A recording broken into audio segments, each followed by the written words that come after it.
Here's what no one tells you about controlling your emotions. The most important thing about your emotions is the physical sensations that they cause in the body. So if we take anger as an example, let's say you're a healthcare professional and a patient starts shouting and swearing and abusing you. You start to feel angry. And what's actually happening is there are changes in your breathing and heart rate, and then other subtle physical sensations that you get as a result of the chemical reaction in your body that tells you that you're angry. And then you start thinking more angry thoughts about the external cause of the anger, the patient, in which case you get even more angry. So, in this situation, you can either carry on thinking about what's making you angry and try and resolve the situation with that, or you can distract yourself, which is what the conventional advice is. So you use a distraction technique like counting from 1 to 10, and that removes the anger from your conscious awareness and puts the counting, the distraction technique there.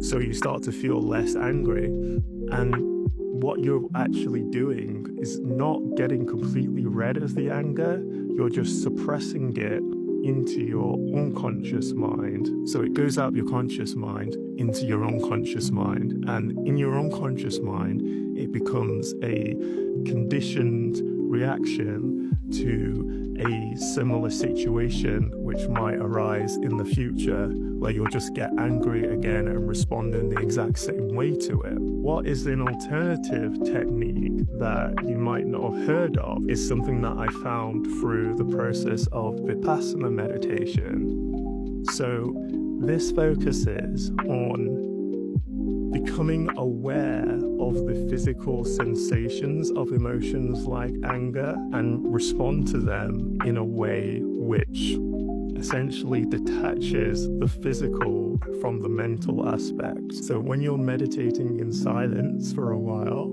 your mind will throw all sorts of memories that trigger emotions. And when those emotions are triggered, you might not be consciously aware of them, but you still feel the very subtle physical sensations associated with them. So you get so used to sitting with those sensations and responding equanimously, which is just basically responding neutrally to them. No aversion, no craving. You're just very sort of calm and composed, and you allow the sensations to come and go like waves. You know that they're temporary things. This process essentially allows you to get used to the feeling of the sensation of an emotion like anger without it being attached to an external source. You become so good at just kind of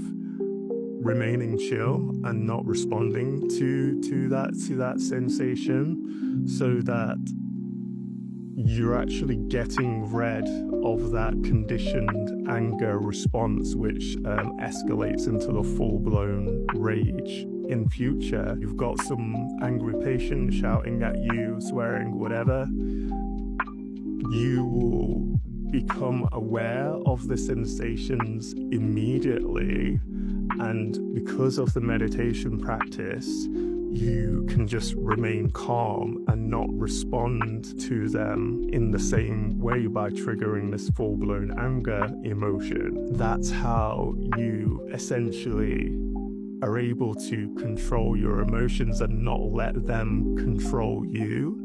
So you're just able to remain calm and cool and just let things unfold and pass. And the beauty of that is, especially with something like anger, is other humans can sense your own emotions. So when you're just calm and someone, it's very hard to be angry with someone when they're just so calm.